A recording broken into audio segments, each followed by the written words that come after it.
All right. And we are live.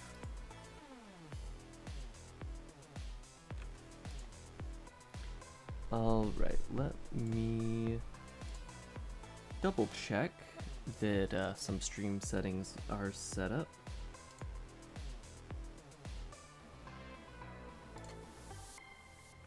Just because, yeah. Properties. Just have to make sure that that's set up in that way. All right. Wait, is Discord not on streamer mode right now?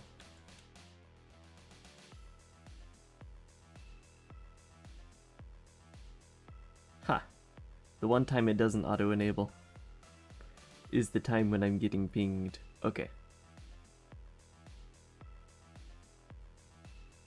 Hello.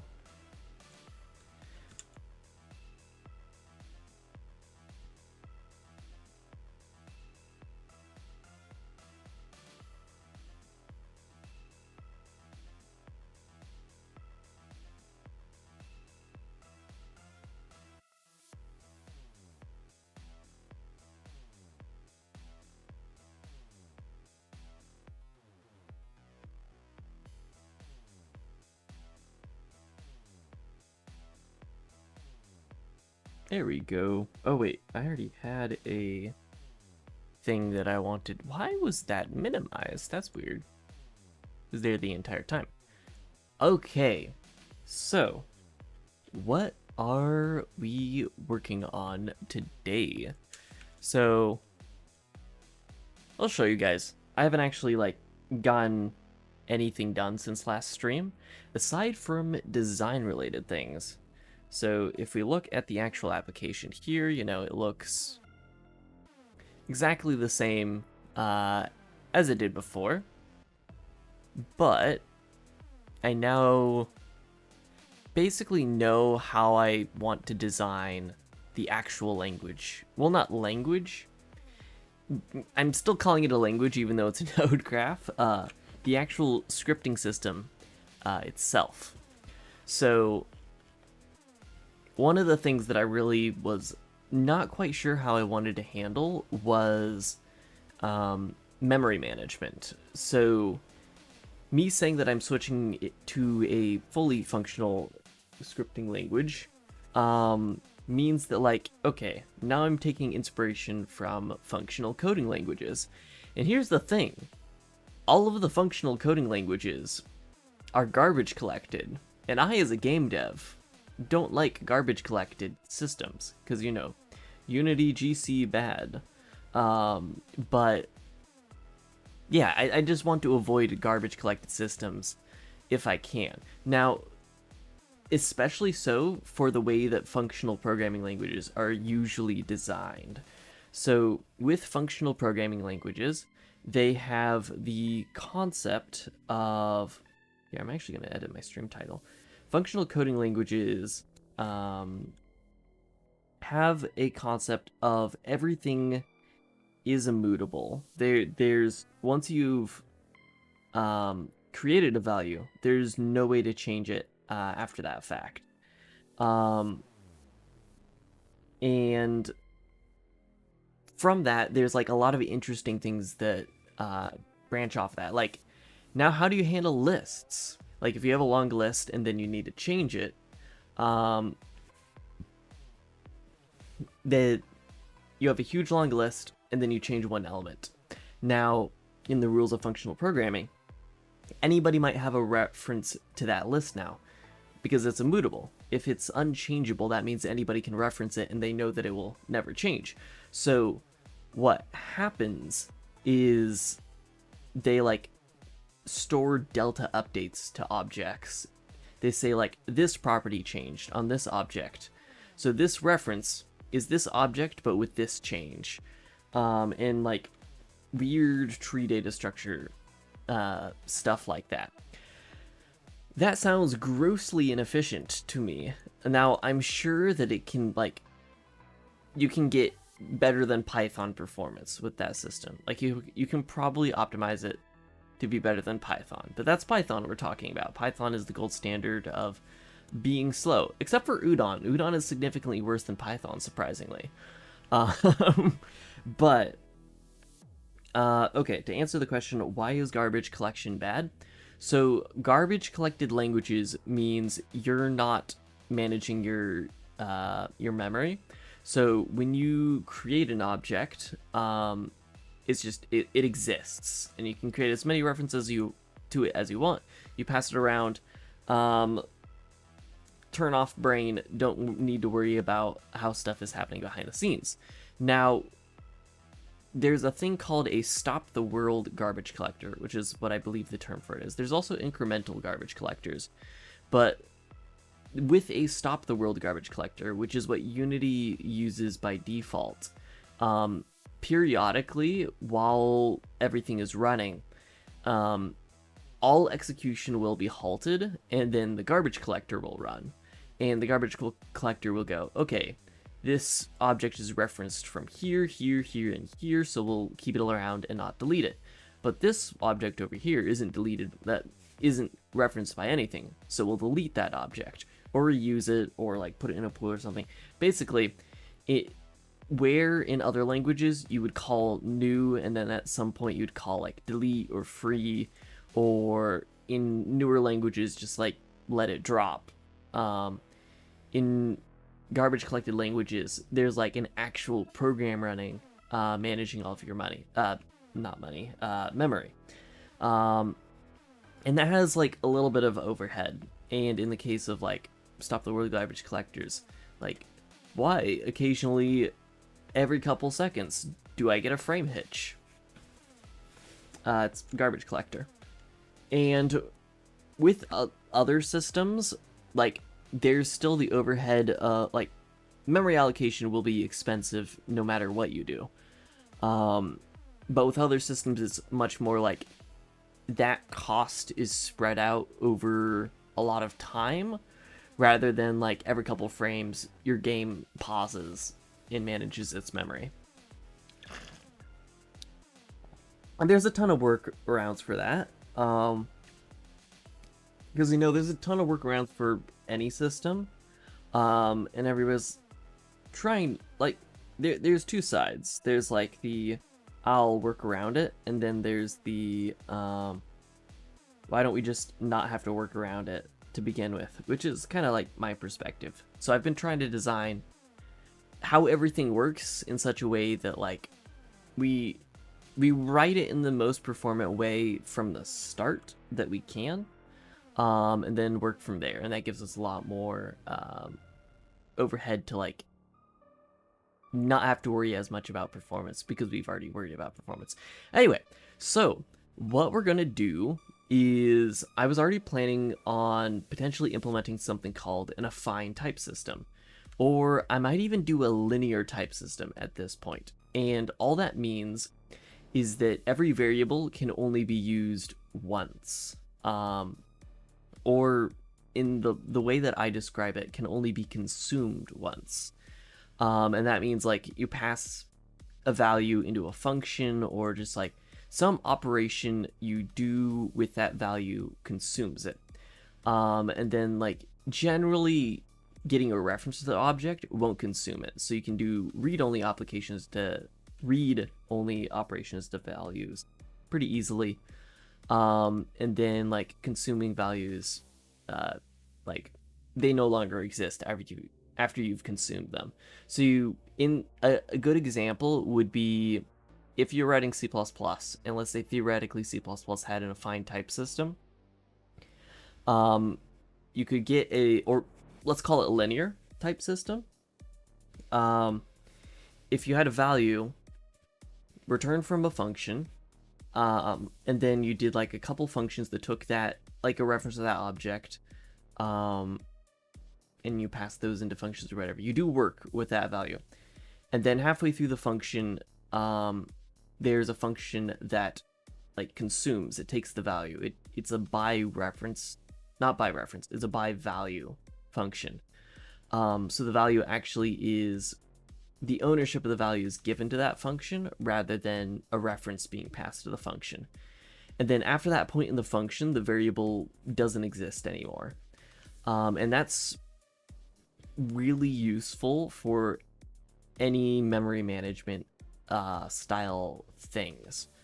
So I'm just kind of like, for going like full functional, I'm also going to lean into this basically every value only used once. Now, what if you do want to use a value multiple times? Well, it's super easy. You copy the value. The value is essentially consumed once, and then 2 copies of it are created. So, you like, it sounds scary, like only one use of a value, but then you like look into it more, and you're like, this makes a lot more sense. Rust is actually an example of an affine type system. And the difference between affine and linear is that with linear type systems, every value must only be used once, but every value must be used. So you wouldn't ever be able to ignore a returned result from a function. Like if you called a function and it returns something and you didn't actually use it in any way, that would actually be a compiler error. An affine type system means that you can ignore function return values. And a lot of times it's like dependent on the type, like result types, they force you to handle most of the time. Like, hey, there's like, you should probably handle this result. So you can kind of enforce that with the type system. And I have a lot of interesting ideas of how a very close to linear type system would work really, really well within Node Graph. And I've even gone as far as to like, what if the way that references work is when you need like a reference to an object that's like a non-owning reference to an object, you essentially convert that object into a shared pointer, essentially. But it's a compile time reference counted pointer. Because with the way I want to do the type system, we could do compile time reference counted pointers. And then there would even be the possibility of like splitting that off into multiple references. But the most important bit is like the point of Rust lifetimes is to make sure you only have one immutable or several immutable references to data. With the way my node scripting system is going to work, every time you change an object, it's essentially going to be like consuming the value and then creating a new value, which is the object after it has been modified, which functionally works the exact same way as changing a variable, like mutating a variable. But like from a conceptual point of view, it's easier to think about everything working through mutations of data. Anyway, and I think it will be easier for other people to think about as well, because instead of lifetimes, what I'm going to test out doing is when you need a shared reference to an object, you convert the object itself into a shared, like, you wrap it in like this shared structure, which the object still exists, but now the only way to access it is through this shared value, which if we're still talking in terms of like a linear / affine type system, this is unconsumable. We can't pass this into this value will there's only one type of function that can consume this value. But we can use it to like clone the object and read its values, but we can't use it to consume the object itself. So we can copy this shared reference in multiple places. We can pass it through functions.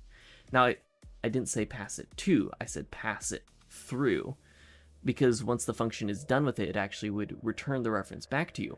And that's important, because if you want the, in this system, if you want the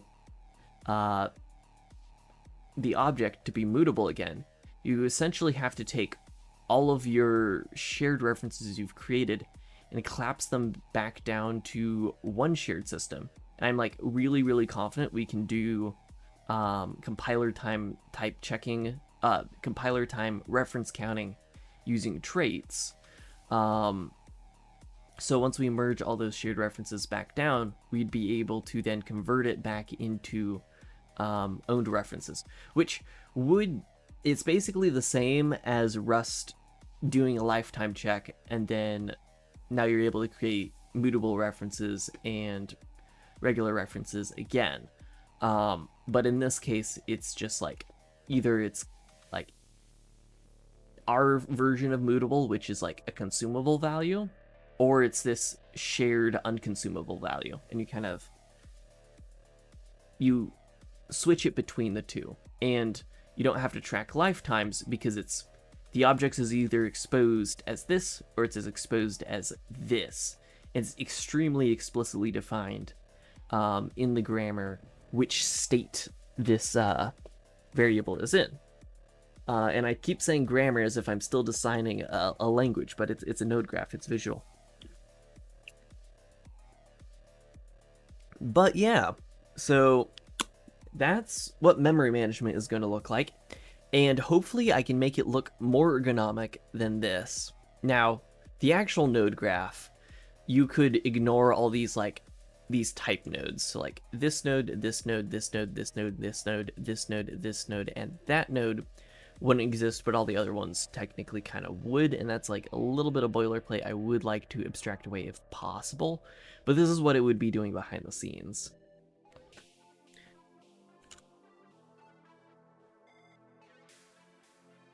But before we can even get to that point, two things need to happen.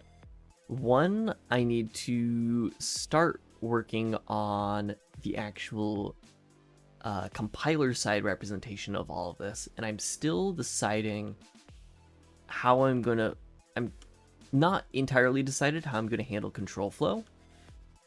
I did decide that I am going to allow scripts to define arbitrary control flow within pipeline statements, and that won't necessarily be exposed in the language itself.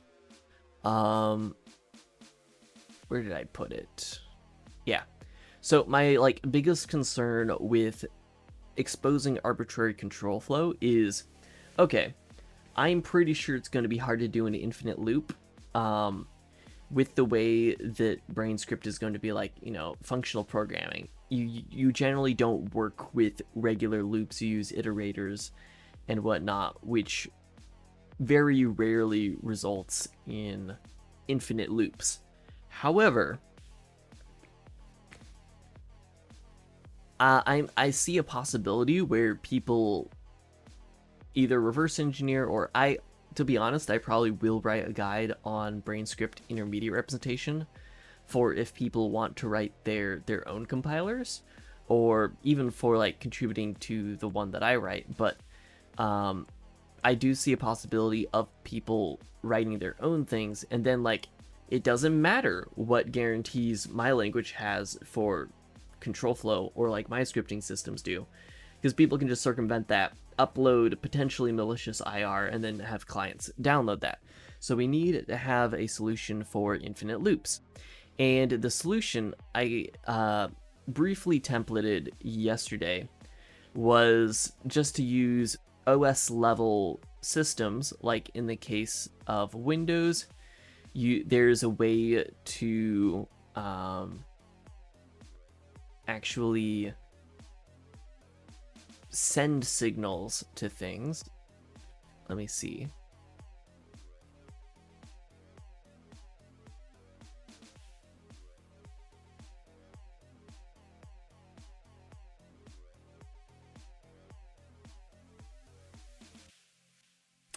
And I did just generate these. I didn't really super verify them. I just wanted to record the ideas. And it looks like it never actually did the thing where it sends an exception to the thread. Yippee! But the Unix one I did spend a little bit more time on, so this one should theoretically be working. I haven't actually gotten to the point where I would implement this. The general idea is that since Brane script is going to be like pipeline stages are going to be pure functions, meaning that they have absolutely no side effects, it is possible for like if a script is running too long, we can just kill it and there will be absolutely no side effects, with the exception of if it's currently allocating memory or not, which will just have one singular mutex where like if there's a state related external function call that's currently going on, it will lock a mutex. And then if we want to kill a thread, then we'll just obtain a lock to that mutex. We know that that script is now no longer accessing any potential state that could be causing issues. And then, yeah, just like send an exception and then the thread, or exception or signal, and then the thread exits to a known point. So the thread itself can recover. We're not doing a thing where like we kill a thread. We're killing the function specifically, and the threads will be able to recover. So it is potential. I think it is the most efficient way to handle this, because we're not going to do the WASM thing where you JIT compile in basically like an if statement every couple of instructions, where it checks, hey, is this program still running? And it just checks that, like, and that's like a whole mutex lock. It's checking a atomic variable, which is not the fastest. So if you have like a really small loop, it's like checking that variable every single loop. I can see that being not like, it's like definitely a micro optimization to not like, to like get rid of the case of like, oh, there's a super small loop, and because, oh no, what if we get stuck in the super small loop? But hey, every little bit of optimization matters, right? So those were my two biggest questions, is like, how am I going to handle long running scripts? And then also, how am I going to handle the problem of shared references versus owned references? And to be honest, I still haven't fully solved the problem of how I'm going to handle shared versus owned with like function arguments. As long as we don't have things like Rust has, where you're able to expose interior mutability, so that's like cell, ref cell, mutex, etc., where you have an immutable thing and then you're able to get a mutable reference. As long as we're not able to do that, we should be set to go with this paradigm. And the reason we explicitly don't want to be able to do that is because there's a case where, since the way that like I'm handling exiting from long running loops is just to like kill a function, I want to make sure we don't corrupt any state when that happens. Which means we have to worry about the values that are passed into the function, because if it's able to mutate references passed into the function, that could cause issues. Now, the language itself won't allow that, but let's say somebody writes their own compiler. Now, their language, or whatever they write, they may want to be able to do mutable references. And explicitly, for the reasons I've stated before, there is the case of like an exception, and then we need to recover from that. I'm just going to force from the runtime level that a certain section of memory bindings to the language can only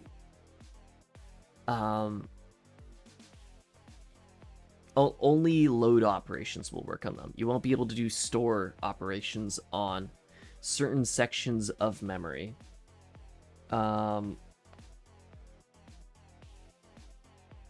So that means, from like the type perspective, we need to be able to represent that like certain pointers will never be able to be accessed. And I don't want to have to do runtime checks for that, if at all possible. I just want to like pass the same shared reference, and it just calls the load function as normal. And the way that the store function will guard against that is we just edit the,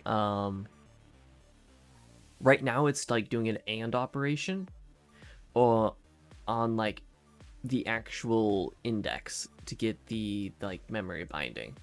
And we can just edit that slightly so it's just physically not able to access immutable memory when we're doing a store operation. Like it just mathematically is not able to say, hey, store in this memory binding. Just mathematically impossible, because we just either set like the highest bit of the integer of that 16-bit index to either solidly to 1 or 0. So it's either the higher or lower end of the memory pages are just, it straight up isn't able to access them for store operations.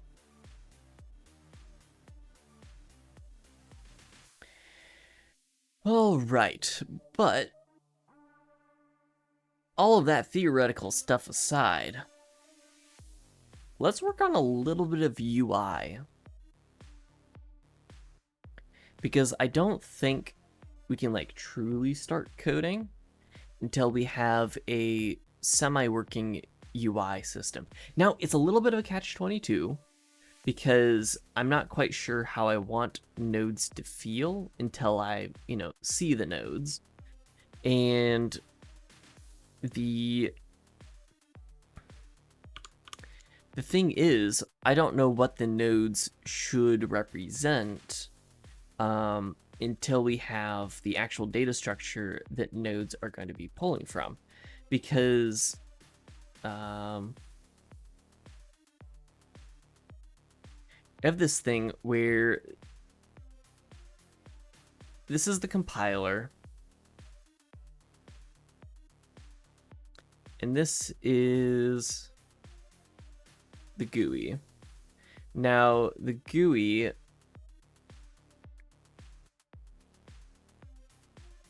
I'm drawing a tree for some reason. This is nodes.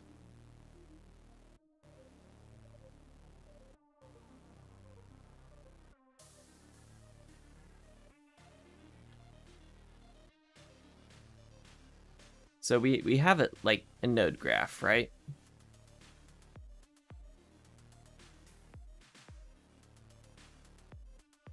And obviously there's a data structure behind this declaring like what nodes there are.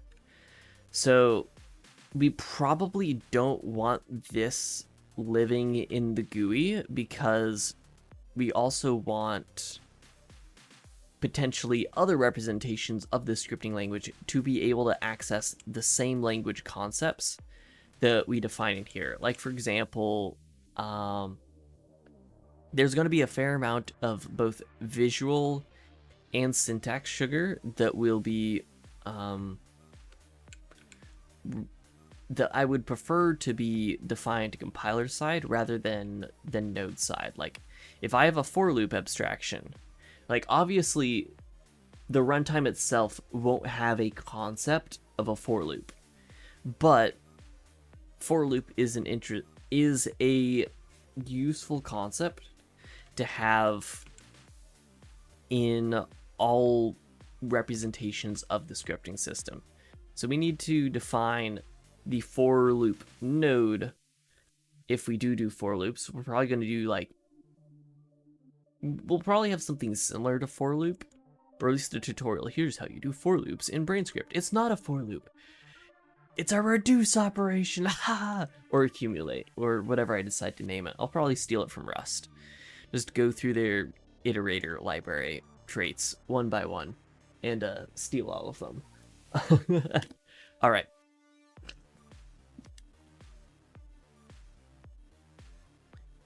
And I want this higher level representation of the nodes to exist compiler side, and I want the GUI to reference this structure that's defined compiler side when creating the GUI. And then since this higher level representation is like tied to like graphics or an editor, or not so much a text representation. In the case of the text representation, it's the serialized version of this. So it's more so there's a serialized version here, which is the document. And it's more so like it would just like hot reload from that serialized version, you know? So essentially we need a HIR, like a high level node graph here. And then we need the ability to essentially query this. Like, I'm using the same language as I would for Rust HIR, but we're gonna basically completely design this from scratch for our needs.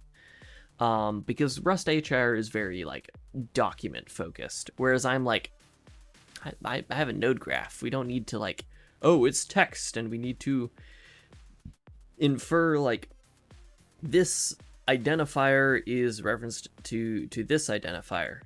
No, it's a node graph. It's already graphed. The reference is already set. Like, we'll have to infer that when deserializing our like serialized version of this, but that's essentially going to be that can be a single pass thing. Since all of our actual like validation happens in the node graph, it's like serialized to a valid node graph and then actually run the valid stuff there. So we don't have an AST because there's no syntax. ANT, it's abstract node graph. A tree? It wouldn't even be a tree. It would be a graph. And it's like kind of weird because I'm essentially jumping to single static assignment form. So SSA format. So it's already SSA format, which is amazing. I can throw this into LLVM so easy. I just have to figure out how phi nodes work, which I'm pretty sure I know how phi nodes work. But it's just like, how will I handle basic blocks? Which I think, since I'm allowing arbitrary control flow, I am going to directly expose basic blocks, potentially, on the GUI side. It just depends on how I handle the actual control flow of, like, this basic block flows into this basic block, which flows into that basic block. I think it's this. I think how I'm going to handle it is that secretly all basic blocks, secretly all functions are going to be a basic block. And if that basic block needs to be called from an external module, or is it called in several places, or it just makes sense to not inline it everywhere, then we give it a function call signature. But other than that, we're just going to, anytime you think that's a function call, and it's like a node, and it's labeled function in the node graph, that's actually going to be like fully inlined. Just basically control flow is my thought behind that. So our AST, this thing here, is already going to be a single static assignment form. And one decision we need to make is how valid can this be? For example, since this is representing a visual node graph, and you know, occasionally people will probably disconnect some nodes, press save, close the editor, reopen the editor. And here's the thing, if I was like doing like validity checks where I transferred this node graph over to here, and if I only serialized the valid nodes to text, Then the person would go, where'd those 52 nodes that I disconnected and had like stored off to the side for reference, where'd they all go? They didn't get serialized because they weren't connected to anything and they just got like pruned out. That's not acceptable. So this higher level node graph needs to be able to represent dead code. It needs to be able to represent dead code. It needs to be able to represent broken references or potentially invalid references, or graph connections, etc., etc. Like by need of like both serializing from a manually human readable text form and serializing from a in progress node graph, it needs to be able to represent invalid states in a valid way. And then that will be lowered into just the actual like intermediate representation form, which is like the binary module. And then we can potentially run optimization passes on that, but we'll have a lot of analysis in this stage here, like lots of querying here that will be able to make us do lots of optimizations. Lots of optimizations when we actually do the lowering from this higher level node graph. Which means this needs to mirror what is seen in the GUI and also in the text. It's essentially an AST, and then we directly lower from the AST.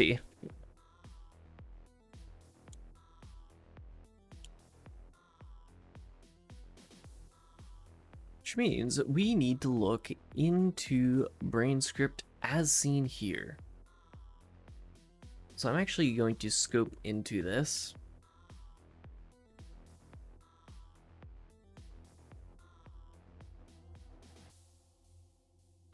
Actually, git switch.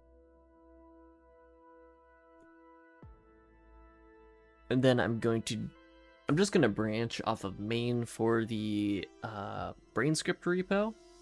That way I feel comfortable just like blanketly deleting large swaths of the code base.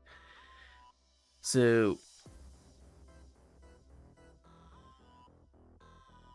we're going to call this node HIR.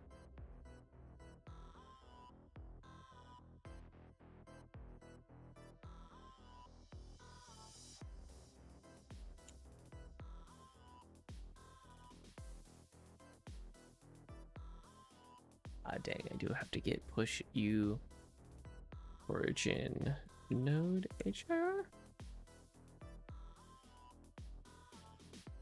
Or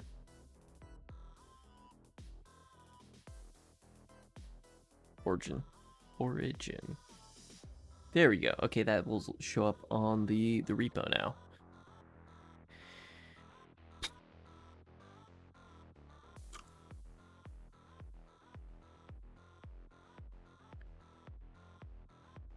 So looking at the compiler itself, I guess, should I even have the CLI as a separate thing anymore? I guess I could run scripts from the CLI, like this is still a useful debug tool. We just won't use it for too much from this point on because our main interface will be this UI wrapper. Which means all of this Rust style HER that I spent so much time coding, all 500 lines of it, which it's only 500 lines, but like there's a lot of complexity in there. We get to nuke this.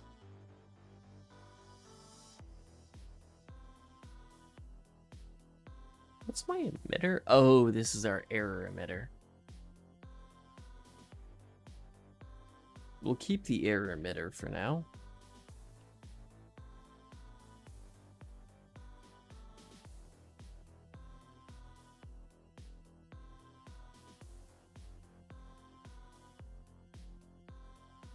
But what we don't need basically at all anymore is the AST.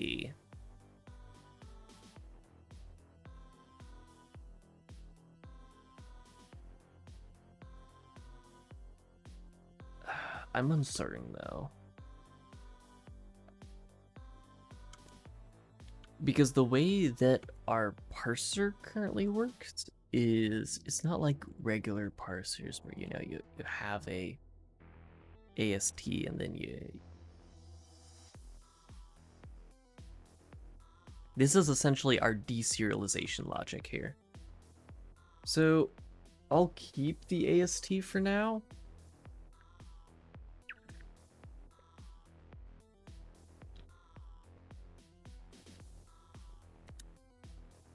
But it's going to be very explicitly like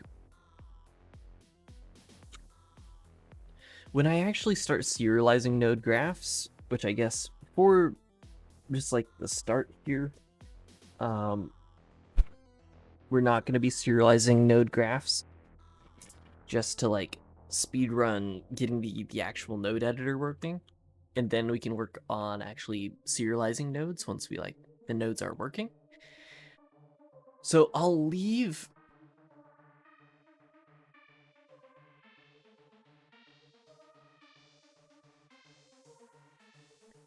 do I leave the HIR and parser here? I mean, theoretically, I can one pass from the parser, build an HIR.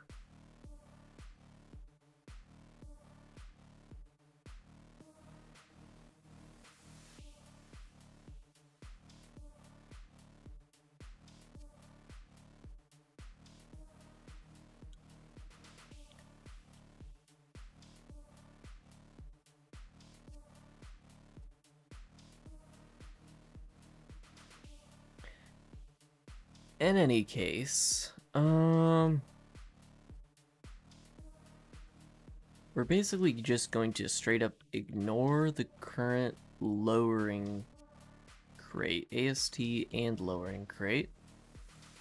So we're gonna make HIR no longer rely on AST, and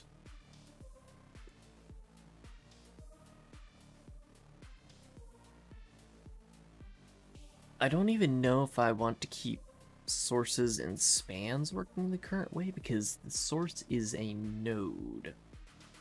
How do I report errors when the source could be a node graph, text, or an editor? I guess what I have to do is create a trait for a span, and then or trait for a span source location, and then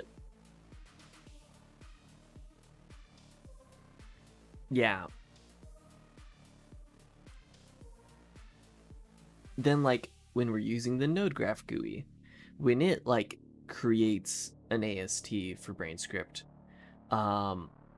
it just passes along to the compiler the sources of nodes. So that way when it gets errors, it returns back information that's useful to the GUI node graph.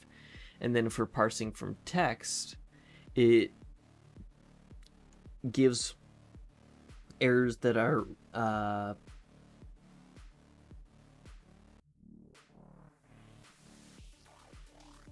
gives us errors that are referenced like relative to text.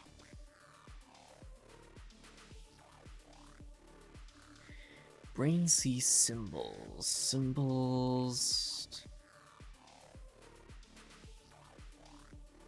Oh right, I was going as far as string interning, which for now I'm gonna keep that crate there because string interning is super cool, but we do not need to hyper optimize that much at this stage.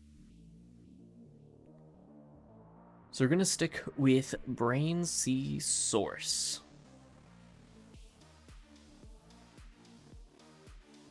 And then what are the dependencies of source?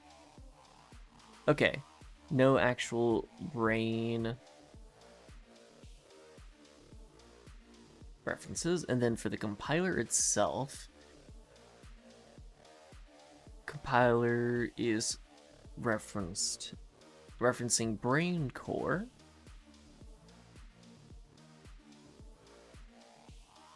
Oh, I still have the HIR lowering in here. I'm just gonna delete that if we need it.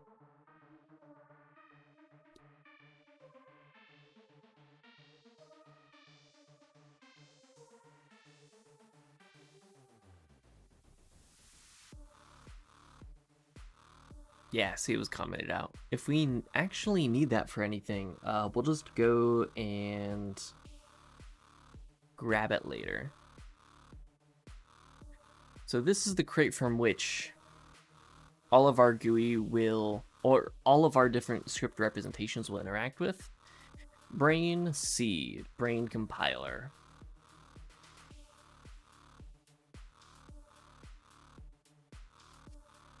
And we'll also have Brane runtime. Why is there Brane core in? Right, it does make sense for Brane core to be in the runtime. Yes, indeed, I am streaming.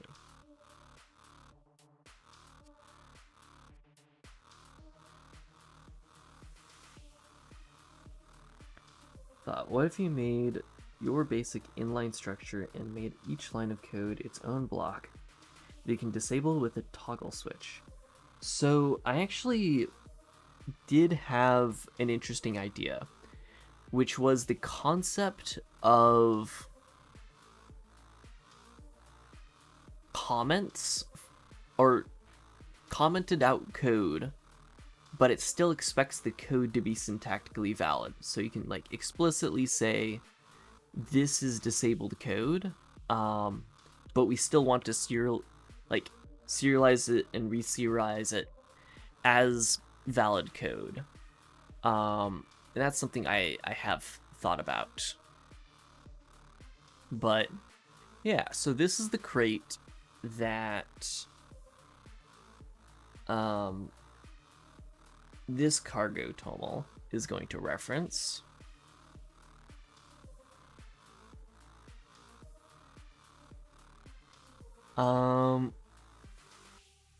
So now, I guess in here, we want to also reference Brane HIR.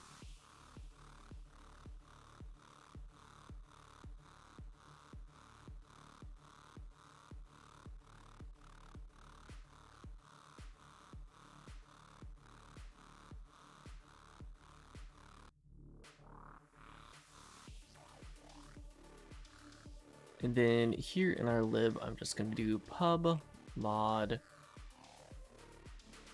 HIR or pub use HIR.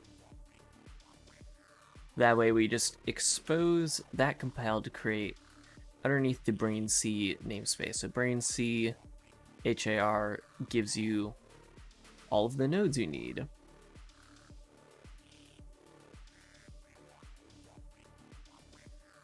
And I am just gonna completely wipe the slate clean here.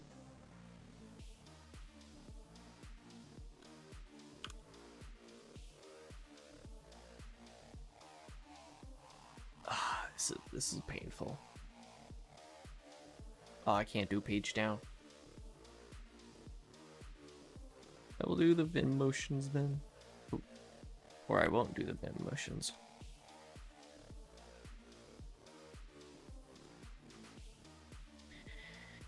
Alright, we have a clean slate to work with.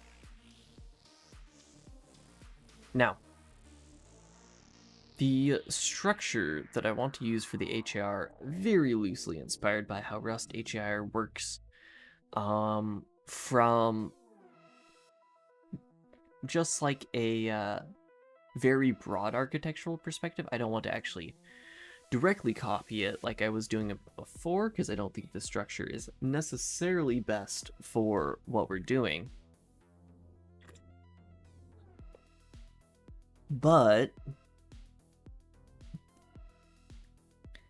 what we're doing is basically we need a bucket of nodes.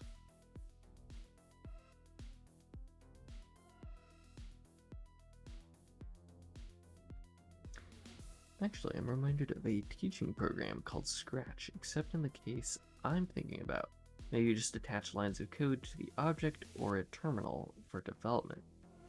I'm not quite sure what you mean by attach lines of code, but you're saying like Scratch, but slightly more node graphy? Maybe. I have an idea for what the visuals of the scripting language are going to look like. And it's going to be very scoped. It's potentially going to be automatically structured. I'm like still very undecided on if I want like manual node layouts or if I want to just be like, no, this is the way you lay out nodes. They auto lay themselves out. And the only reason why I'm shying away from auto node layouts is one in the case of like you disconnect some nodes, and now they're just like floating in the ether, and like you accidentally disconnected them, but now you disconnected them and they just like move because they're no longer like part of the sorted structure of the thing anymore. And like that's my biggest concern, is it's like nodes shifting around in an unpredictable way as you edit them, because the structure will be like, it will have a very defined structure that like auto formatting could work wonders on, but it could also be the bane of your existence if it's like constantly turned on. And maybe that's like it formats on save sort of deal. But yeah, the current idea I'm thinking for nodes is that instead of like having a big open plane of all possible like nodes where it's just like big open plane, scary, blank sheet of paper, instead it's like, here's a huge box and this huge box represents a function definition, and you have like little connection points that are all of the arguments to this function. You have the name of the function here, and of course there'd be a little bit more of a border, you know, and then these connection points would be kind of like, I guess, over this border or on the side of the border, like this. And then of course like you do your node graph stuff, and then certain arguments are always going to need to be outputted. Like if you get a reference to a structure, you'll always need to pass the reference of the structure back out. So any nodes that reference that use this reference will be like placed on this line of the reference, making its way through the function, if that makes sense. And then any outputs also need to like go here. And then from like also, since like pure functional perspective, the way that like if statements are gonna work is, instead of them being like very floaty, like, oh, there's this branch of execution and then this branch of execution. No, instead what we're gonna have is a node where we have two places that you can place code in, place nodes in. So this is like our if statement, or more specifically, it's kind of like a pseudo match statement. So if you actually define a match statement, there would be more places to put code in. So like the true side would be here and the false side would be here. So of course you'd pass in like the condition here, or probably more accurately a pattern. So you could also check like if this enum is this value, it goes to this one. If this enum is this value, it goes to that one. And then in the case of like essentially like a Rust if-less statement, you would get that like unwrapped enum as an argument into here. But here's the fun bit. Both outputs of the function, both outputs of this conditional if statement or match or whatever you want to call it, both need to output the same things. So then after, it doesn't matter what happens in the actual branches of this node, it always returns the same output. So it can be treated as a single node where you're like, you put in a condition, maybe you also capture some state values, maybe you also output those same state values over here, but it's like you essentially have two functions in here that are conditionally, you run this one on this one, you run this one on that one.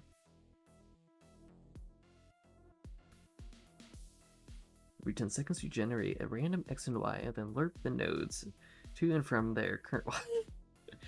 You just have to play OSU with your node graph. Also, if you play League and you're a Jhin main, my Twitch stats are quite amazing right now.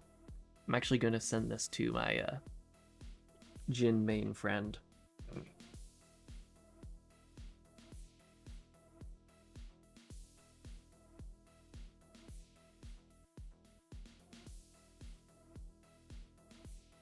Because it is quite funny. To a very niche audience. But yeah, this is my current idea of like, this is how control flow works. And then also, if you like, the way that you would do a for loop is you'd have your list, which you get from somewhere. This is your list value. And then you have a node that converts it into an iterator. And then you just do like iterator mapping statements. So you have like your, say, a map function in here. And of course you put nodes in here, and I don't want to draw nodes with the mouse over and over again. I wish this was my drawing tablet screen. And then then you can pipe this into like a filter. And then you have another set of operations that happens on every single thing.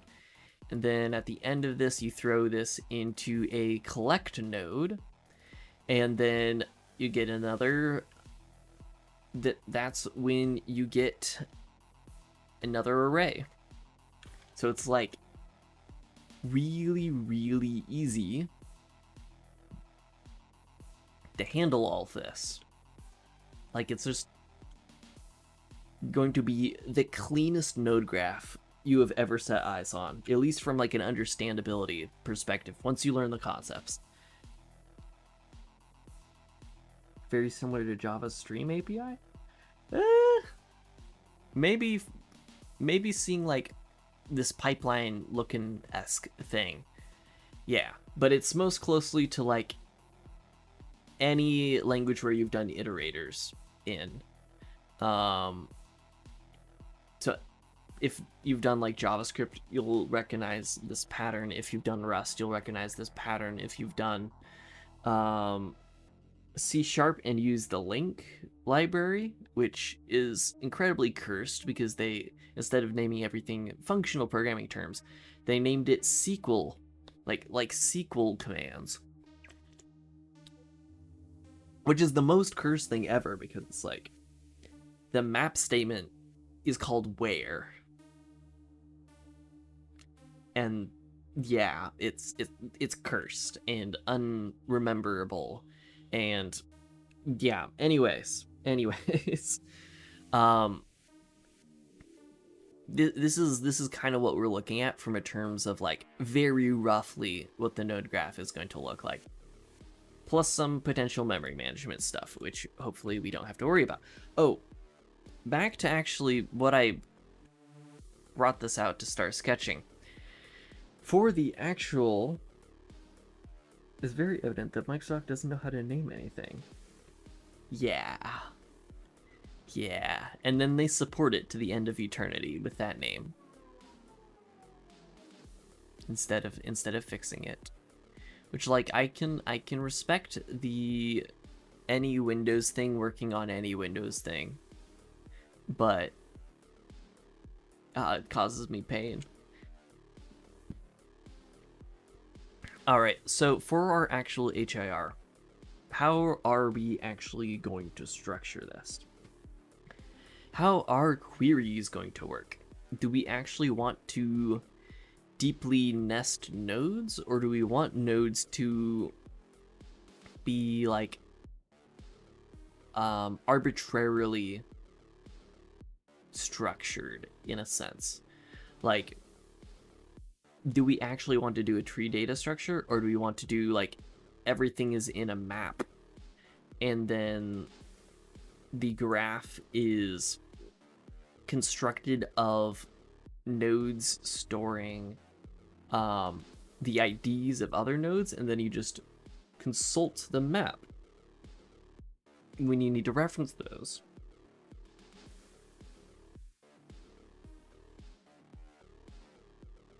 See, that's something we can potentially do, but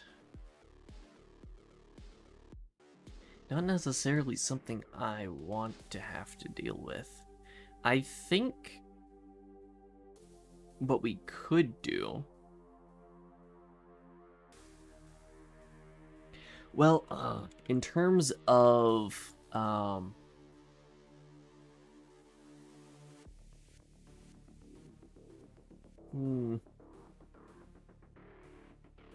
in terms of dealing with the borrow checker, the map is a lot easier to deal with. Like, the huge hash map is a lot easier to deal with,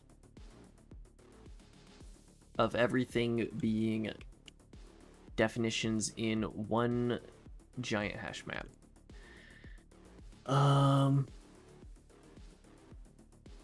Which is what the Rust compiler does. I'm relapsing to copying the Rust compiler.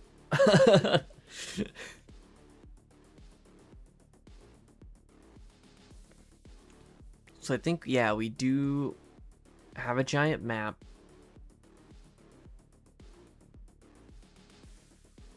Of node types.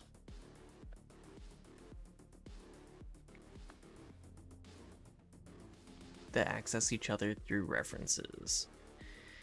And then we're also, what I want to do is I am a fan of, I want to put in a query system. So anytime you check information about nodes, that's like, you do a query like, hey node, what are your input types, or what is this specific input type? And then it would go and it would, like, if it's a generic node, which most of these nodes are going to be implicitly generic, then it goes and it walks its entire tree of connections potentially to try to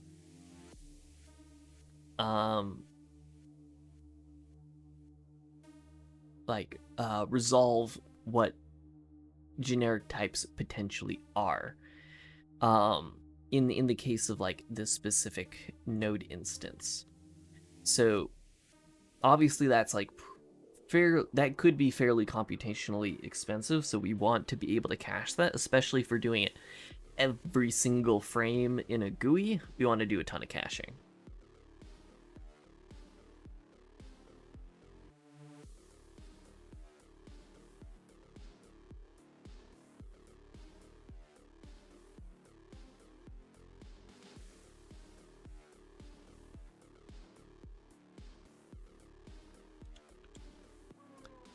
This is making me kind of think about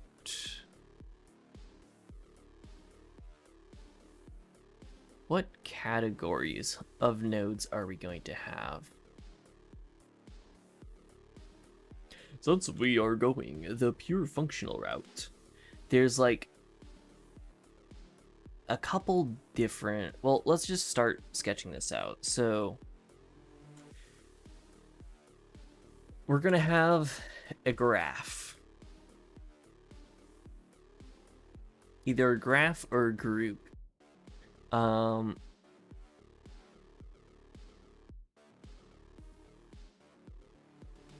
Let's call it a graph. So one document is equivalent to a graph. This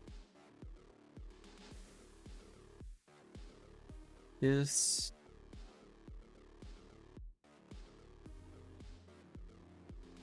one unit of code that gets serialized into one file. That's what we'll call our essentially equivalent of Rust modules, equivalent of namespaces in other languages. And that is our graph. So generally, in our GUI, we will be inspecting one graph at a time. Now, I might want to do a cool thing where you can zoom in and out of graphs. That is potentially something that I want to like implement, but generally, this is one serialized unit. So inside of a graph, we have definitions.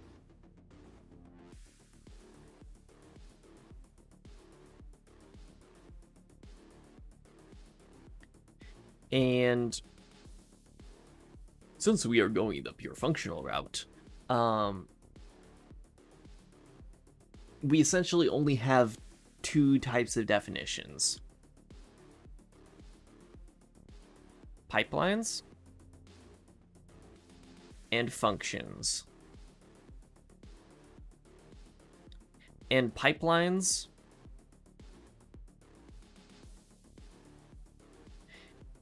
are secretly functions. So we have function definitions, but since this is an abstract graph, HIR, whatever you want to call this, it is important to represent the graphs or the pipelines as their own separate things. Basically, we can't simplify anything that would show up in the node graph or in the text. It needs to be explicitly defined as its own thing here. Which means I get to figure out how to represent pattern matching in a node graph and in text and have it be ergonomic for both of them somehow. So no classes? No. You get interfaces or traits, and that's it. And those are just functions that a type is guaranteed to have, basically. Which I guess that means we also have to have in here types.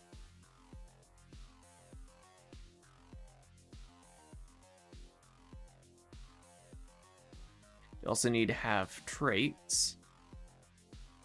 And yes, we are going to define these in that UI view.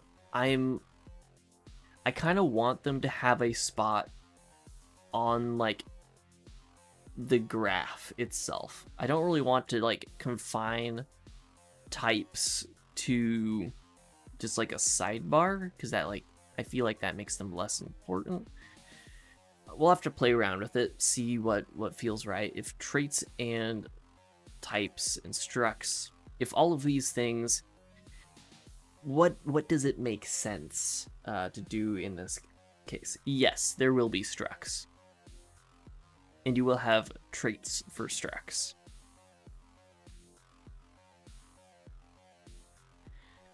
But yeah. Do we need to define anything else?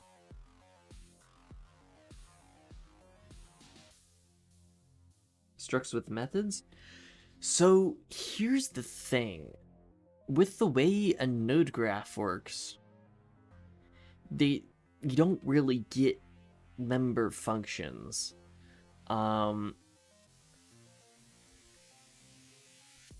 But like from the perspective of the serialized like text version, the scripting language that will also be derived from this, member functions are a lot more ergonomic than a like fully qualified path every single time you call something. It gets a lot easier to read, like thing dot name a function arguments dot name a function arguments. That's a lot more ergonomic to read. So yes, structs with member functions, but they're going to be defined the same way you define regular functions. I think I'm going to do something weird, like if you define a function and the first argument of that function is a type, is a by value, if the first argument to that function is of a type, you may call that function as if it's a member function. It's close enough to a class. What is encapsulation? Encapsulation is not exposing methods, but all the data will be exposed, kind of. I don't know. I don't know how I'm going to handle encapsulation yet. I am kind of a fan of all fields being public.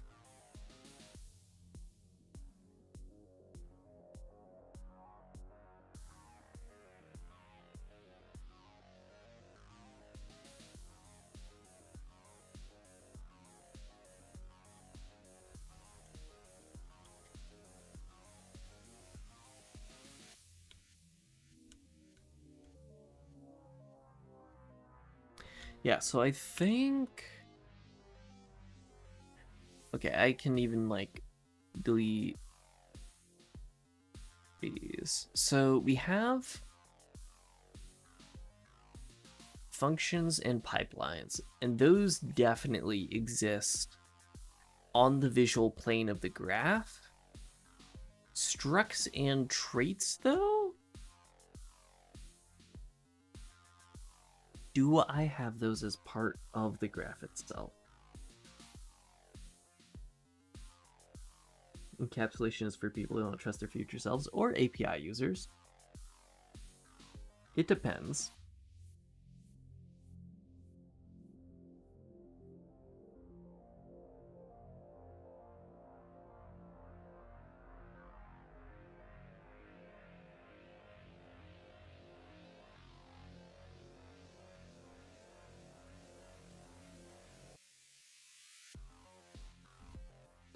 Here, 1 second.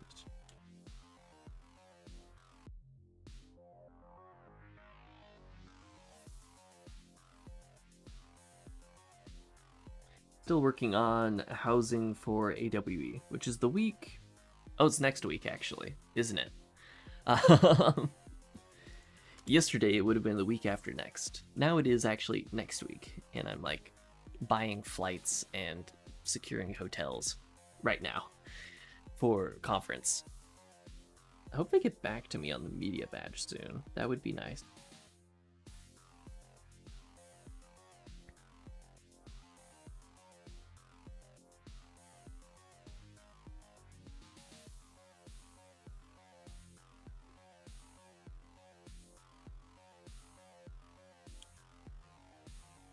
Okay, so we have a graph.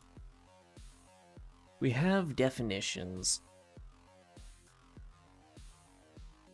For the moment, with our node graph, we don't need something like using statements or import statements, since we can afford to do fully qualified paths, since like we don't need things to be human readable yet, and I'm not quite sure how I would represent using statements in a node graph.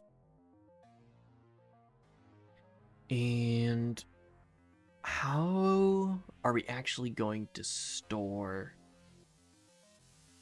these?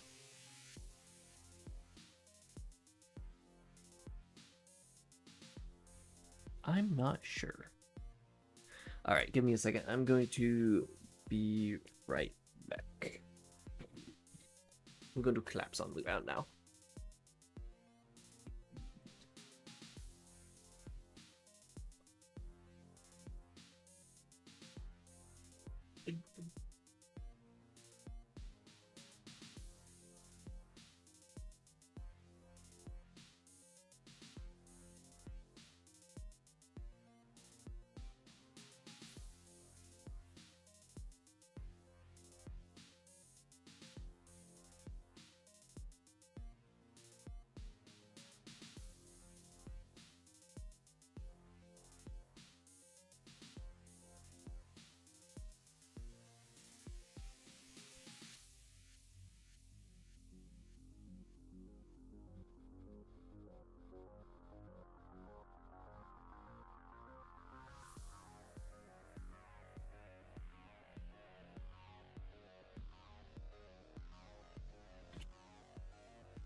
All right.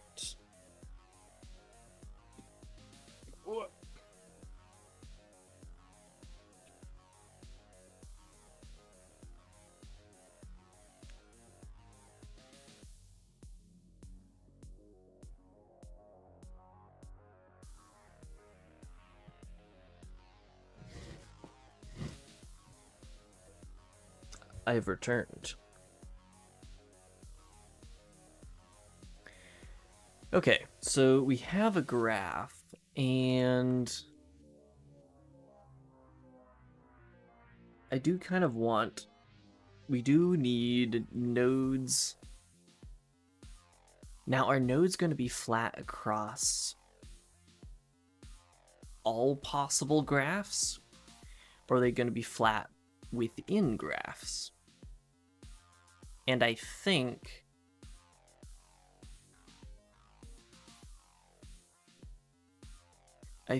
nodes are specific to... I think they're specific to graphs, so we can define in the graph itself basically all of the nodes that would be on the graph. Now, additionally, oh, why is my camera like that? Let me see, can I? Oh, I have hand gestures locked. Let's see.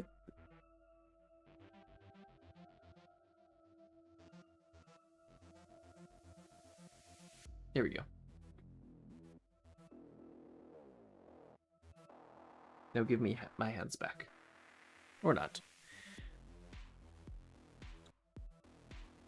I need that to turn off so the boundary will stop.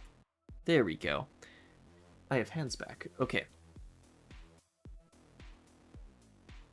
Do we want nodes to be... Now I'm thinking about like expressions within a function.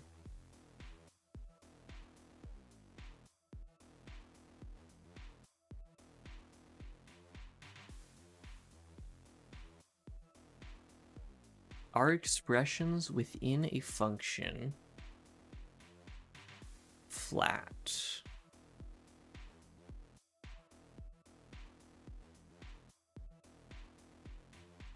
With that, to the scope of the entire graph.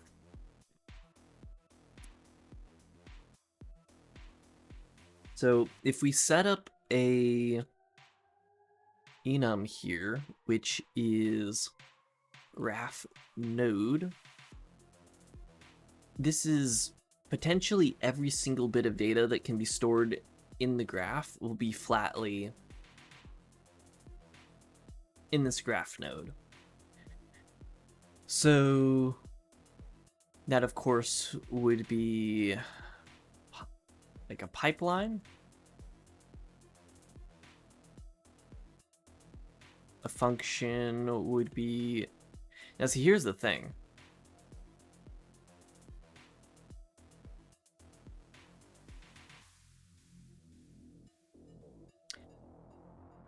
If we look back at my MS Paint drawing here,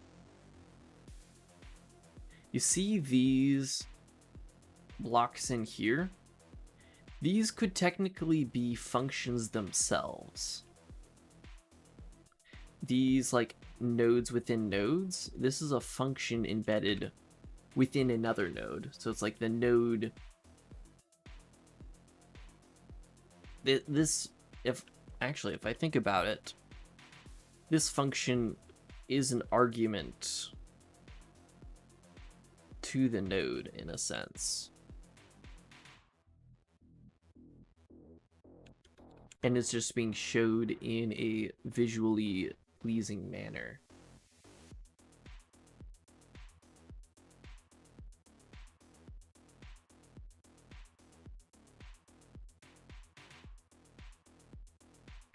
Sounds very close to closures.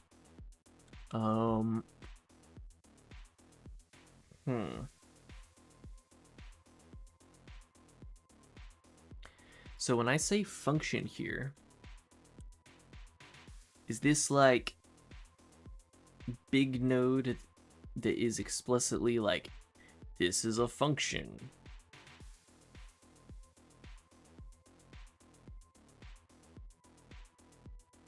Like, big ol' function. But then again, if I think about pipeline stages,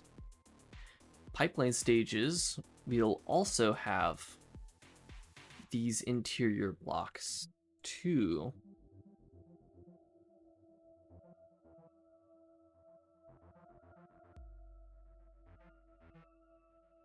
So I guess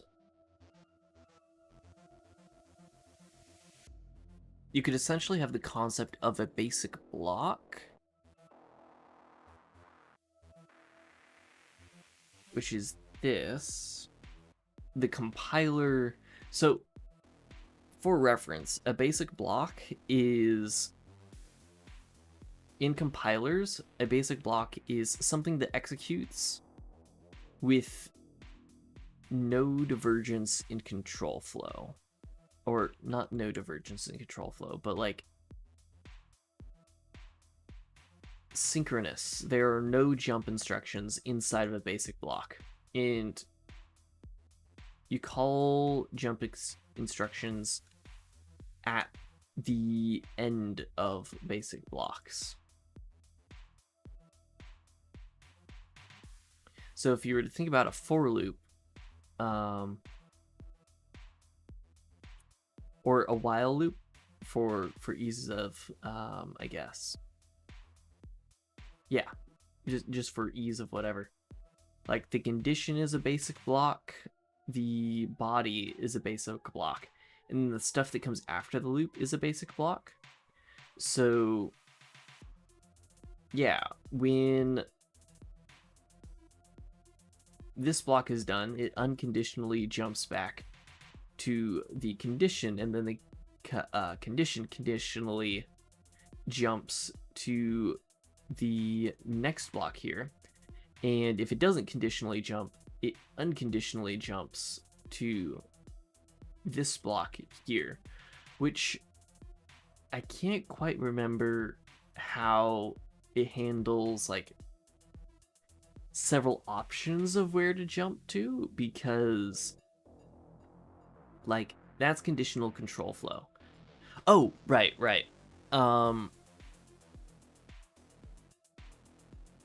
Yeah, you can just have multiple jump commands from a block, but you can't return to the block from that point. So you can have multiple exit points from basic block, but you can't have multiple entry points. There's only the one entry point, and it will always like go forward from there. So yeah, with the condition, it jumps to here or here. With the end of the loop, it jumps back to the condition, and that's how loops are implemented in the compiler side.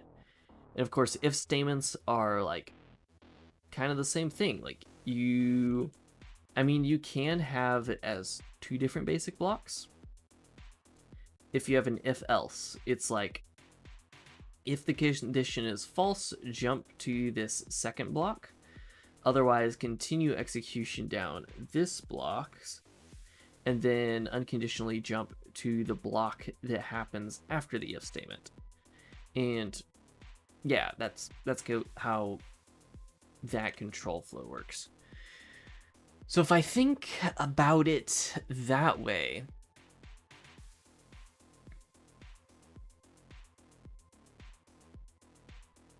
these blocks themselves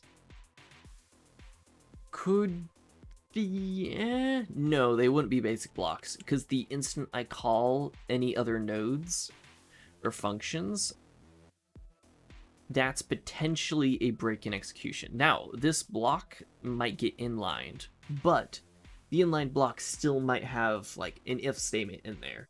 And that's like conditional control flow, definitely always. So like break in execution here, potential break in execution there. Because at first we'd probably just have unconditional jumps as our like first representation of this before optimizing it at all. We say like, in fact, the representation of a block will basically be call this function, call this function, call this function, call this function, call this function, call this function, etc. And so we can't call it a basic block. We can't use compiler terminology for this. We could call it a block. You could also call it a function body. Hello. Welcome to the stream. We're currently losing our minds about node graphs, which is fun.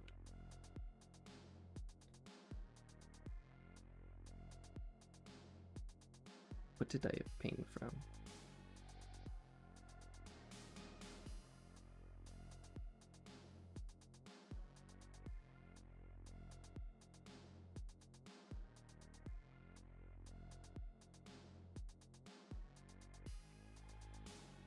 Okay.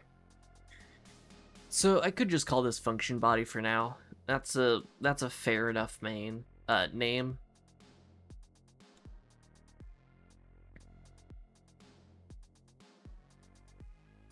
Which is the thing that holds, basically just holds calls the other thing. That's all we need to do, is it holds calls to things.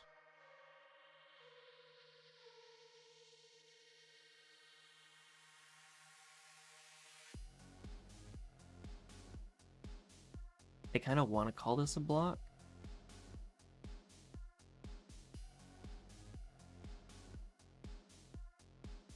We'll just start commenting stuff.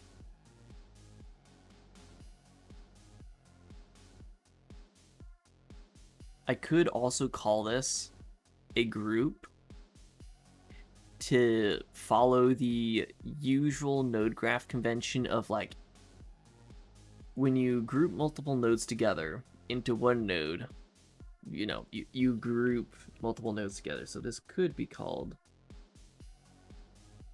a group. You're using nodes, you say. Which node graph system are you currently subjecting yourself to? There are a couple different ones.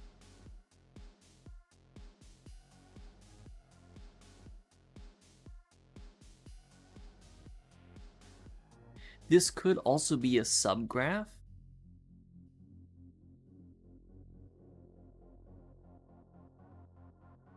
Because this is what stores an actual graph of nodes. If I'm being completely honest.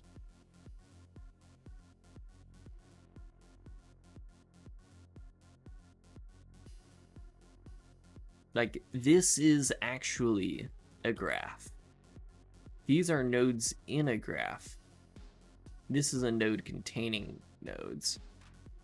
So what if I called this something else? What if I just called this a script? Or I could call it a module. It could be different things. I'll stick with the direction I was going before of calling it a group.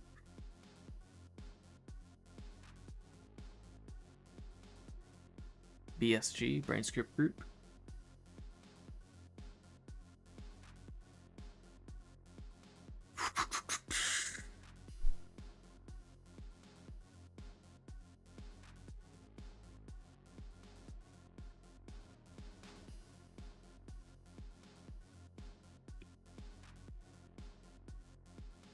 Container for executed.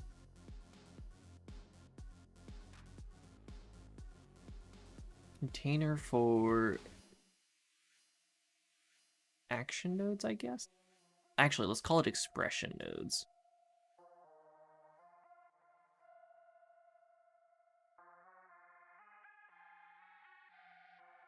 Yeah. And then this is what we will use to represent. Yeah. And then inside of graph.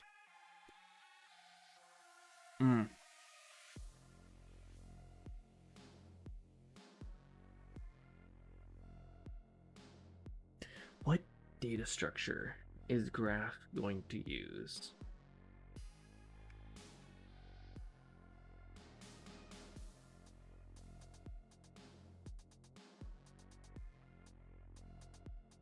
We need it to be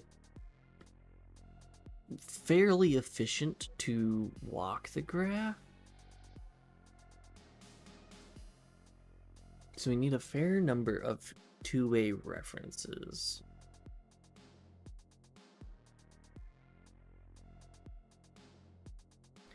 Or do we need a fair number of two-way references? We only really need one-way references because nodes will specify where they get inputs from.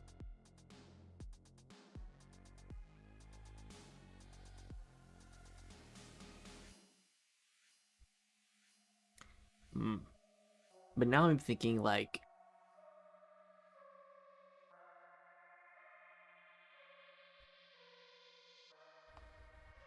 one value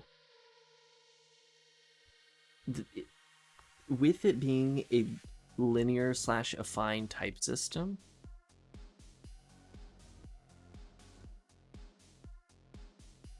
there can only be one-to-one relationships between nodes. Between node values. And that's the only valid configuration.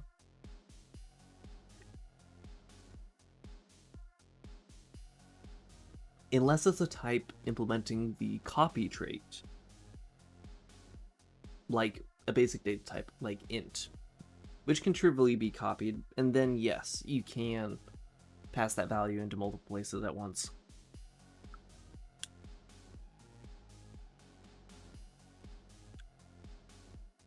But here, one second, let me get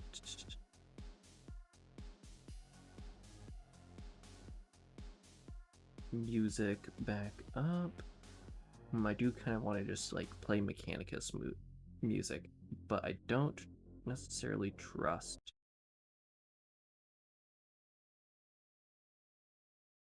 that I wouldn't get copyright strike for that. So then again, I'm like making no money from these whatsoever, so why do I even care? Will this be used in-game to script stuff in real time, similar to Protoflux on Resomat? That is an end goal. Like, it would be really cool if that happens. It's not like a right-away goal. Right-away goal is to get it working at all. I do think hot reloading is going to be incredibly important, though. So, if hot reloading, like, if I do get hot reloading working, then it's like, yeah, why can't we just put node graph editors into the actual world itself, and then be able to edit the world while also in the world. Now, unlike Resonite, I don't want creation tools to be enabled in every client by default.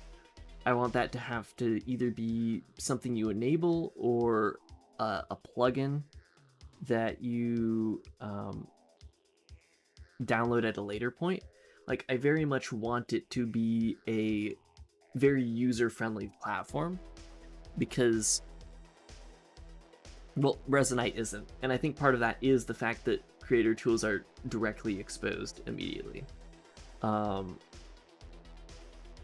Like, most normal people would have a heart attack if they accidentally enabled dev tools. And then they're in menus and they see through the matrix, but they can't understand it, so it just drives them insane.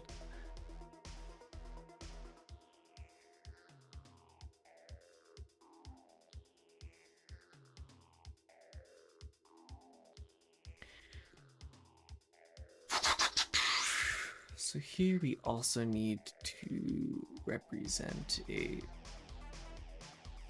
trait.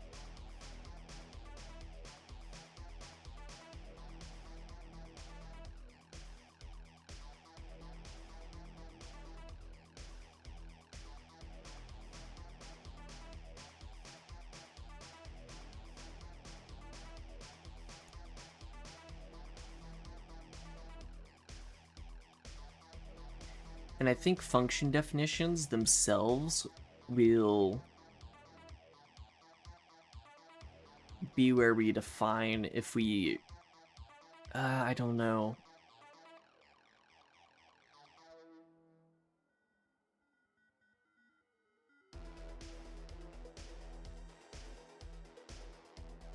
I'm thinking about what the most ergonomic way would be to implement traits for types.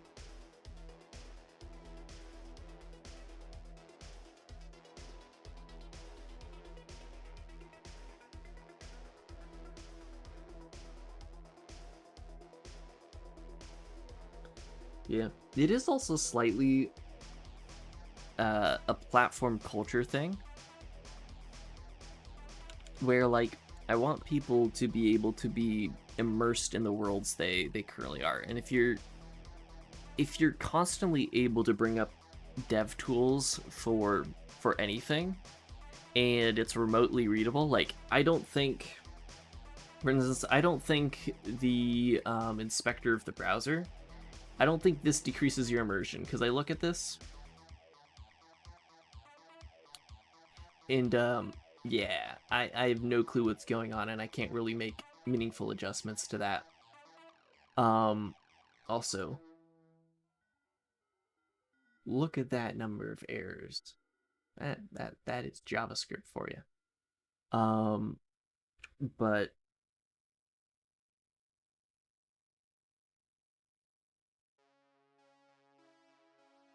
yeah, Shoe's right. Now many things need them, and you don't have many user-friendly alternatives. Exactly. Like, a user should just be able to load into a world and then experience it. Kind of like I very much like Resonite for what it is, which is a platform where everybody is creators. I want to create a platform where it's easy for creators to create for audiences, if that makes sense.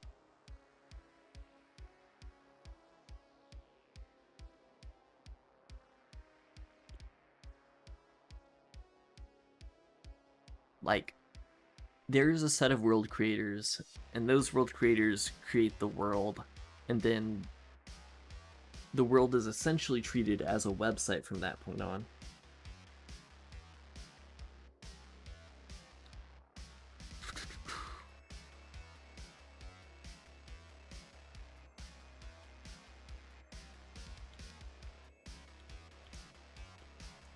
Now, what I really want to do here, what I'm tempted to do,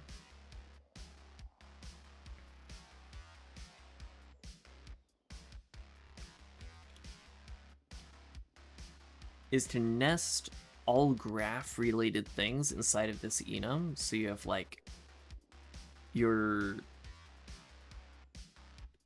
expression nodes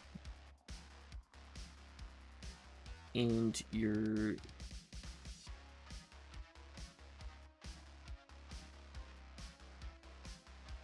basically just the expression nodes, I guess.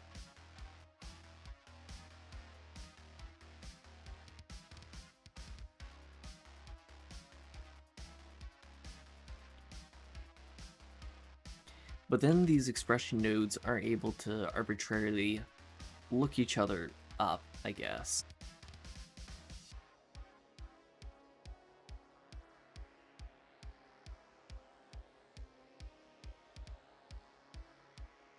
So then you need to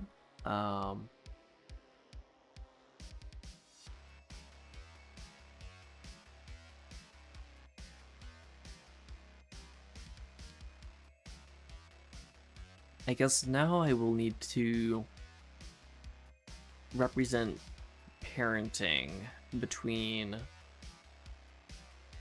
different types.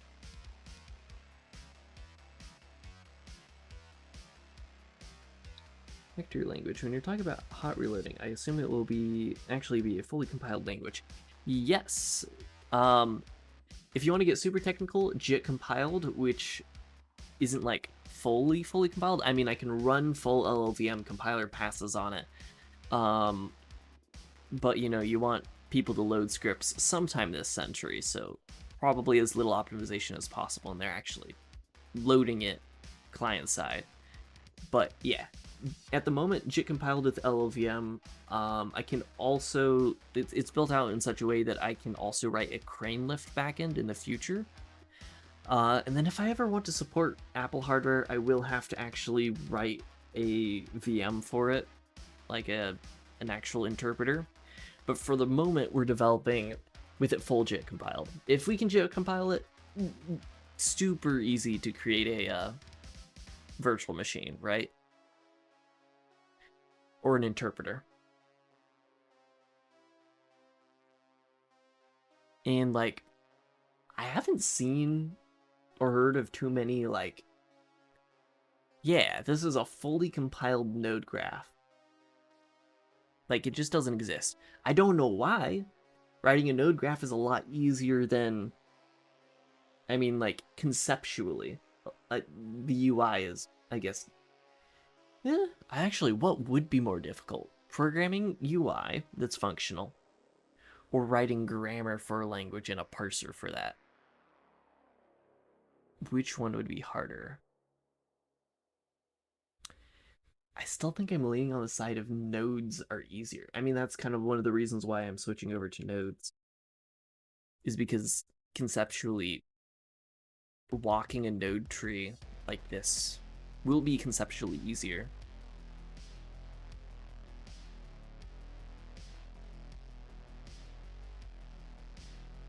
Zero will have an expression node. And this expression node will need to reference functions or pipelines, or essentially like call signatures, and it'll define, I guess it won't even define its list of inputs or outputs.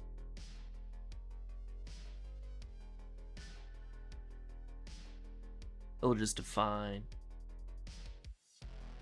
Well, no, we probably should have these more well-defined than that, because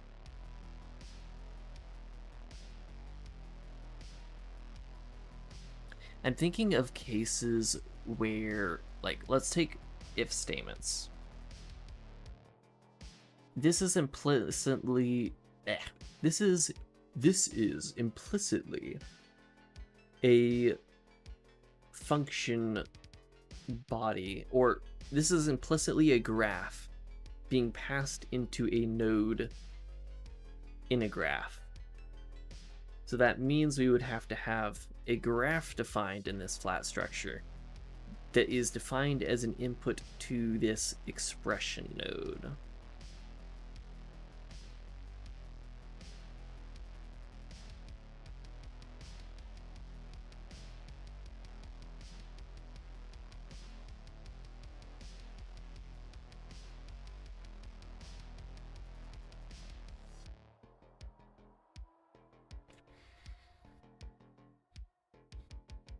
I guess I could still represent these as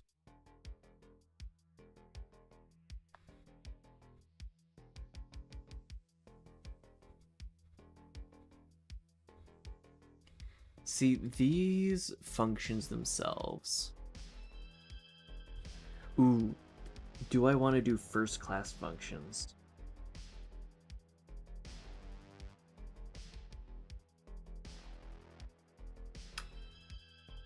I've actually heard, like, from somebody else who's making their own engine, that Unreal's blueprint nodes are not compiled. That's like crazy to me though, if they actually aren't. I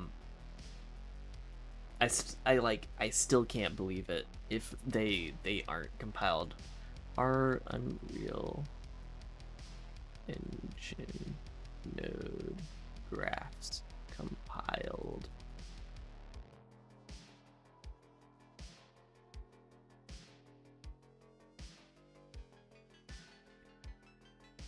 Yeah, that's what I thought. You just lower it into actual code.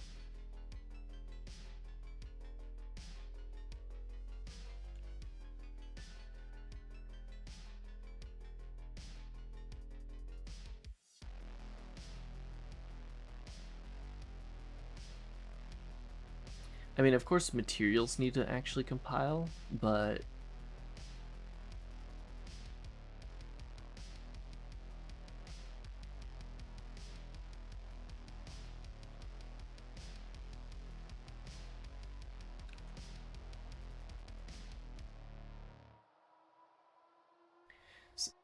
well, you can you reference? They are compiled to a bytecode for execution within a virtual machine. That's not compiled. Okay, yeah, here it is. Okay, yeah.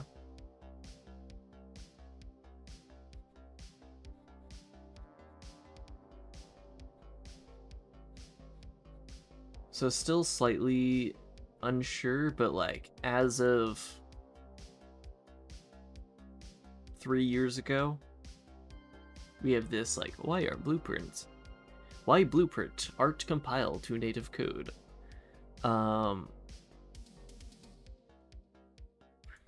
Yeah, so it's a virtual machine, which like is ludicrous to me because you could just lower it to C++. Oh, my play space just... Well, I guess this is where I was sitting before.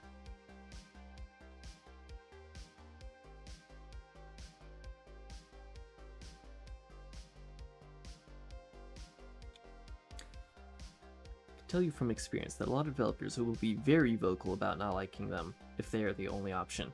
Yeah, so my solution to this is nodes in an editor project will be serialized to a scripting language. And then when you load them, you serialize that scripting you load that scripting language and you get a node graph out of that. That's like one of my huge goals for this language, or scripting system. I didn't know that Resomat was planning to add in WASM. That is super interesting. I mean, it's a good runtime. I took a lot of inspiration from WASM when designing this. Man, my voice just decided to fry itself. Okay, so we have expression nodes. Those expression nodes will list their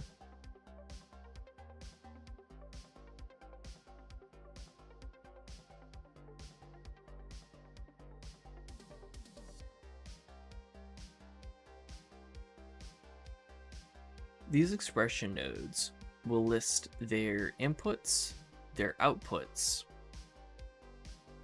Actually, they will list what inputs they are referencing, like what their inputs are set to, and what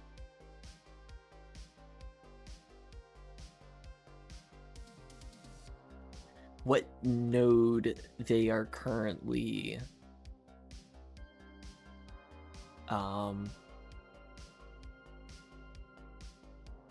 what node they are going to execute, which graph they are going to execute.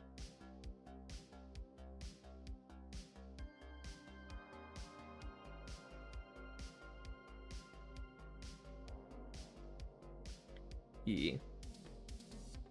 That's pretty standard. Most sandboxed languages for things are like bitcode virtual machines.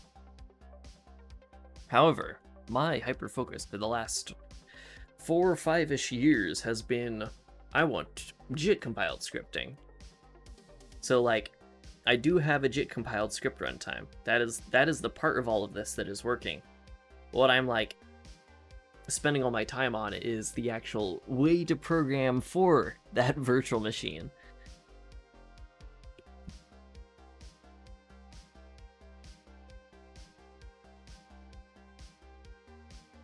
Yeah, well, not just some form of sandboxing. Ideally, you have like super in-depth sandboxing.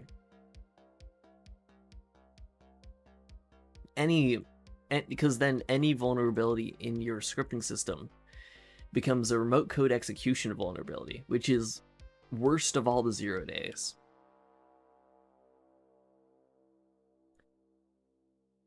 So we've expression node, graph, trait, function, pipeline.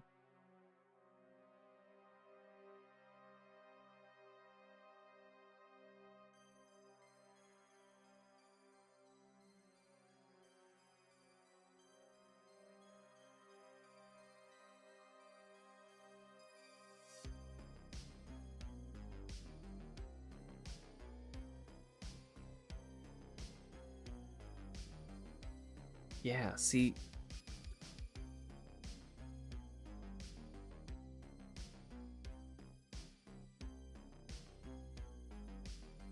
I think this is all the defined nodes that we actually need.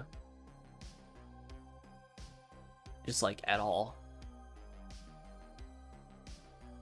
Pipelines, functions, traits, trait implementations, graph, and an expression node.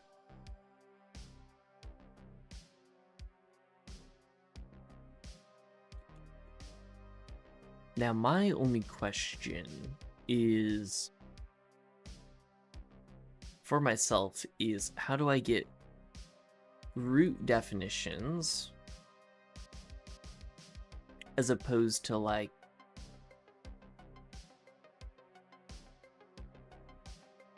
well, I guess it's kind of just all like ephemeral.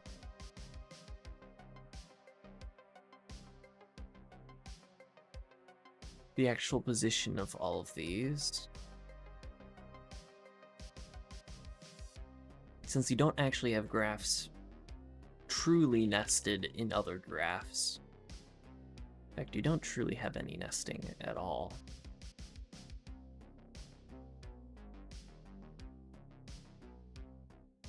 Okay, let's implement what these actually look like. So the first thing I need is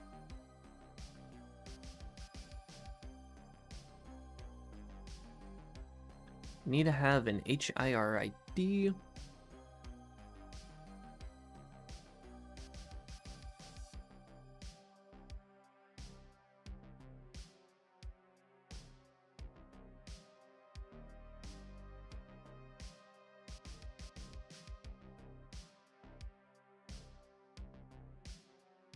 And this is just going to be since an HIRID, at least for now, as I'm imagining it, can be a reference to any node in any group, this needs to be we need like a group ID. So I'm gonna do type group ID, which is gonna be a usize.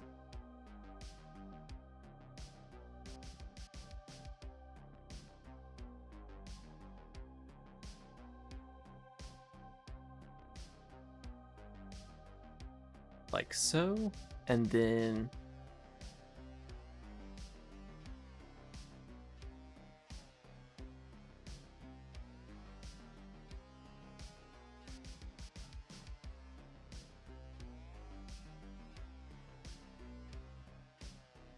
we're gonna have the actual like ID.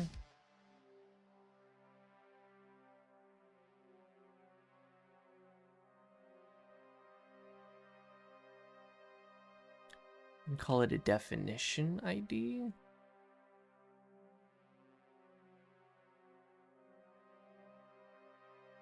Because these are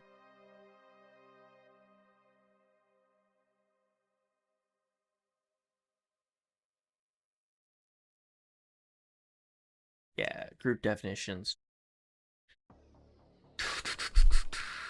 Or even just HAR definitions.